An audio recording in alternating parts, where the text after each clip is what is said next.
The new U.S. president has been in office for less than a fortnight and already there are reports of him having heated discussions with other world leaders.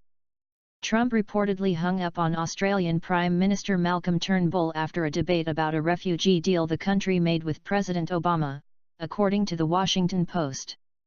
A photograph taken during the phone call, shared by the official White House Twitter account, at first seems fairly innocent, but Twitter users think they've spotted something funny about it. The black and white picture shows Trump sitting at his desk in the Oval Office on the phone while several of his staff members sit around listening intently. But social media users have been zooming in on Trump's hand, and they think he appears to be raising his middle finger in a rude gesture. Perhaps he just likes to hold the phone that way for maximum support? Or the camera caught him at a bad angle. Turnbull insisted Trump had not hung up on him, and that the call ended cordially. The Washington Post claimed Trump blasted his counterpart Malcolm Turnbull over his insistence that the U.S. stand by a refugee swap deal agreed with Barack Obama. Trump cut the call short after just 25 minutes even though it was scheduled for an hour, the Post claimed. The president had spoken pleasantly with other leaders including Vladimir Putin but described his call with Turnbull as the worst so far, it was claimed.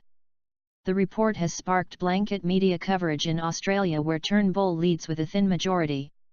Turnbull said on Thursday he had spoken candidly and frankly with U.S. President Donald Trump, but would not confirm that Trump had berated him and cut the call short. Did he hang up the phone to you earlier than you expected? I'm not going to comment on these reports of a conversation. Australians know me very well. I always stand up for Australia in every forum. This report says some pretty incendiary things, like he said it was the worst conversation he'd had for that day, and he asked you if you were going to try to export the Boston Bombers. I mean, do you have a comment on that? Look, I'm not going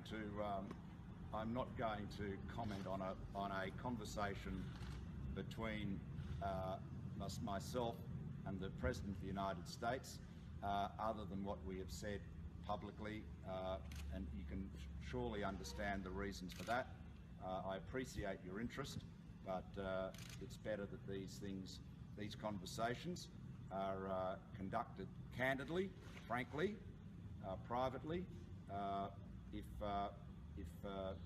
you'll see reports of them, I'm not going to add